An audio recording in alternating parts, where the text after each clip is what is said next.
15 podcast. My name is Chris Proctor. I'm your host, your personal trainer, your nutrition coach, and I'm here to help you in 15 minutes or less with every episode of this podcast. How are you doing? Hello to everyone who is watching on YouTube. I hope you're all having a great day, and we are coming into the holiday season. It's hard to believe. The holiday season 2021 is upon us, and we have Thanksgiving this week. Before you know it, it's going to be Christmas time, Hanukkah, all these great holidays coming up. But something I want to talk about today is how do you survive these holidays with your plan intact, with your goals intact? How do you get through it? I know it's a big stressor for a lot of people. I promise you, I guarantee you I'm going to hear some questions from clients this week, probably from those of you who follow me on Instagram at Chris Proctor Wellness. You'll be asking questions about the best way to approach the holiday season, particularly with Thanksgiving. I mean, let's be real, Thanksgiving is really about nothing else other than food, right? That's what Thanksgiving is. It's a food-based holiday. So a lot of people are very concerned about how they're going to stay on track with their goals and get through these holidays without being miserable. So I get it, right? People, especially people who have struggled to get on track, who have struggled to kind of find their groove with a healthy eating pattern, it can be really frustrating when you kind of just get into it and then all of a sudden, bam, there's a major holiday that there's going to be food everywhere that probably isn't going to be in line with your goals, particularly if your goals are weight loss, right? So how do you get through it? Well, today I'm going to give you 7 tips to get through really any holiday, but specifically we're going to talk about Thanksgiving today. But one thing I want to make abundantly clear to you, my general advice is to just not worry about it. Just eat what you want to eat. Don't stress about it. Don't worry about, oh, I ate a couple pieces of pie, or I had a few glasses of wine, or I had a ton of stuffing. Don't sweat it. And here's why. And I want you to listen to this part very carefully. It is literally impossible for you to undo all the progress that you have made in one day. It is impossible. It cannot happen. You would literally have to, I think it's really common for people to say, oh, I gained like 5 pounds yesterday. No, you didn't. Your scale might say you're 5 pounds heavier than the day before, but that's not, you didn't gain 5 pounds of body fat. You would actually, to do that, you would have to consume something like 15,000 or 20,000 calories in a single day. And if you saw the actual abundance of food that you would have to eat to amass that many calories in a single day, I would say it would be physically impossible for most of us. So my general advice for people is don't sweat it. Enjoy your holidays. Go have some of Auntie May's apple pie. Go have some of Uncle Jim's peach cobbler that you love, whatever it is. Just enjoy it. Get back on track after the holiday's over. That's my general advice. But I recognize that some people do like to have a plan. So for those of you who do like to have some sort of plan going in, here we go with these 7 tips that will help you make the holiday hopefully a little less stressful in terms of staying on track with whatever you're trying to do with your health and fitness goals. Okay, so number 1, know your weaknesses and have a plan. So if you know that, I think I said Auntie May's apple pie is just amazing and you could eat half of it by yourself. Well, have a plan for that.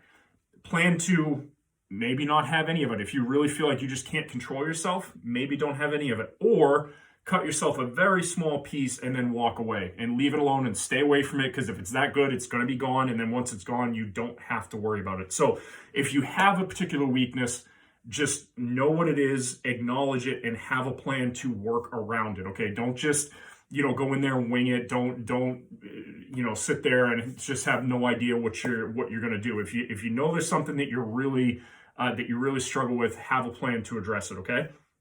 The second one is embracing trade-offs. So I think this is really important.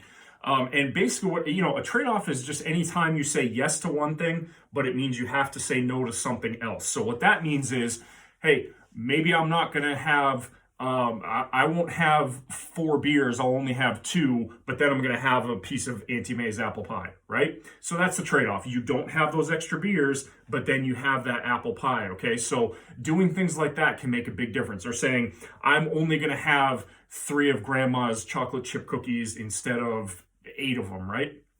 So looking at it like that, making those small little trade-offs, those are things that can save you, a ton of calories and a ton of frustration the next day when you're feeling, you're feeling guilty, which, by the way, you should never feel guilty for the way you eat. That could be like a whole nother podcast, but don't beat yourself up. Don't sweat it. Okay. The third one is set reasonable limits for yourself. So I'm not a big proponent of completely eliminating things. Like, listen, it's a once a year occurrence. Thanksgiving comes around once a year. That's it, right? So I don't really think there's a big need for you to eliminate, cookies or pie or, that stuffing that may have a lot of calories, but it's really, really good. You're only eating it once a year. So, there's really no need for you to freak out about it. Just set reasonable limits, okay? And things that you are comfortable with and you can live with for the holiday. You still feel like you're enjoying yourself, but you don't feel like you're missing out on everything, okay? Hopefully that makes sense. The fourth one I'm going to tell you, this goes with a lot of nutrition approaches, is focus in on your protein, okay? So we know that protein is important for muscle recovery. We know that it's important for muscle growth. If you're somebody who's trying to get bigger muscles, you need to be getting plenty of protein in. So my suggestion is, if your family is going the traditional route and they have turkey or whatever, make sure your protein is taking up about half your plate, right? So that's probably two. I'm holding my hands up for those of you who are watching on YouTube. About an appropriate size for most people of protein is about the palm of your hand, okay? So if you did 2 palms of your hand, so just the palms, not where my fingers are extended, not the whole hand, just the palms. If you did 2 palms worth of serving of protein, that's probably about half your plate. So focusing in on filling about half your plate with protein, because that's going to fill you up faster and hopefully would keep you from eating quite as many calories. We know that protein has a high satiety effect. It makes us feel very full faster than other nutrients we eat. So eating more protein is a really good strategy to help keep you on track. And the reality is also, protein is a nutrient that I say, if you're going to overdo it on protein, because for the most part, you're going to be fine. So focusing on taking in plenty of protein while you're at whatever family function you're going to. Number 5, make sure you're eating tons of veggies. Eat lots of fruits and vegetables. Pick from that vegetable tray. Make sure you're filling your plate with lots of fruits and veggies, right? We know that fruits and vegetables can be very filling because they have, lots of vitamins, minerals, and nutrients. They have fiber content.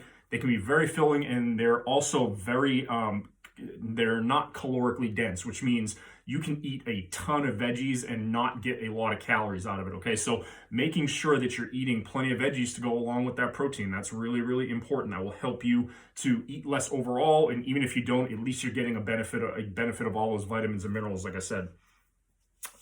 Next one is, this is a big one. Holidays can be really stressful for a lot of people, okay? Not everyone comes from a family where holidays are super happy, right? I mean, there's family issues, butting heads, competing political views, especially with what's going on right now in the world.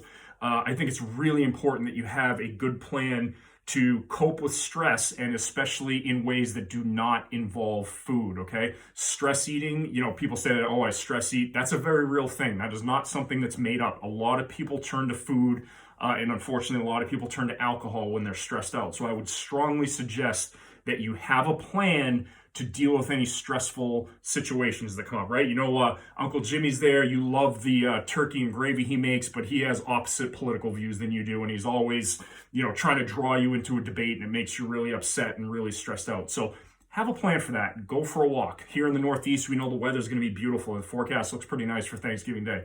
Get outside and go for a walk. Get yourself out of the situation so that you're not getting angry and running over to the chip bowl and relieving your stress with snacks or things that that aren't really in line with your goals, or you're not running over to the cooler or the fridge to grab another beer, another glass of wine because you're so frustrated and you need something to help you calm down, right? So if you know there's something that is going to stress you out at the holidays, which is, again, very common. It's a stressful situation in general, right? We're cooking, we're preparing for guests. We want to make sure everything's perfect.